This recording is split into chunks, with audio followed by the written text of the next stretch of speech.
At the beginning of the lesson, the first thing that they had to do was just highlight the title, and that was just getting them thinking about like what is the passage about. And then from there they had to do like predictions, and so that was just really like activating their prior knowledge. Allows me to see like how much that they know with it. Go ahead and look at the paper today for the life cycle of a frog. First, the thing that you need to do is take your highlighter and go ahead and highlight what the heading of it would be. We focus on the key vocabulary just for them to be able to see when you have bold words in there, why is the author bringing attention to it. And then they were able to share with a partner, so that way they could have like their voice and use a lot of discussion with that. And then from there, I read the text first just because it's a little bit more of a complex text. The life cycle of a frog is amazing. Although many frogs have this life cycle, others do not. Some frogs don't even have tadpoles. Instead, their eggs hatch directly into frogs. They were just identifying what were the key parts of the text and highlighting keywords, and then those keywords helped them actually come up with the main idea. And then they read it again with a partner, and they focused on what the evidence was. So I had key questions for the kids to be thinking about and just had them ahead of time so that they knew what they were looking for. And then they looked to identify the evidence and discuss that.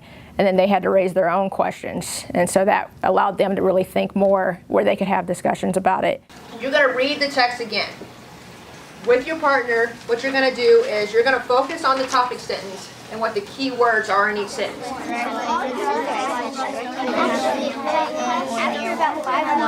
The last part is they have to evaluate the text.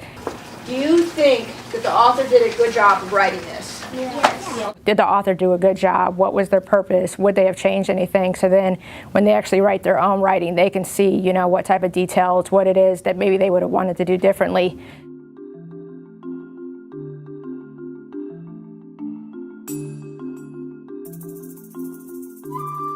I think that the closed reading has really helped the kids with their comprehension, because a lot of times, you know, the kids, they see these passages and then just with anything, and they're just reading and then just not really always thinking about it. So, you know, I always tell them that to comprehend, they have to be thinking. And so when they're seeing the text, and it's not just one and done, but it's rereading it again and doing more and really focusing in on key details and everything, their discussion is better, their comprehension is better, because it's not like, you know, a few minutes later you ask them what was it about and they're saying, I don't know.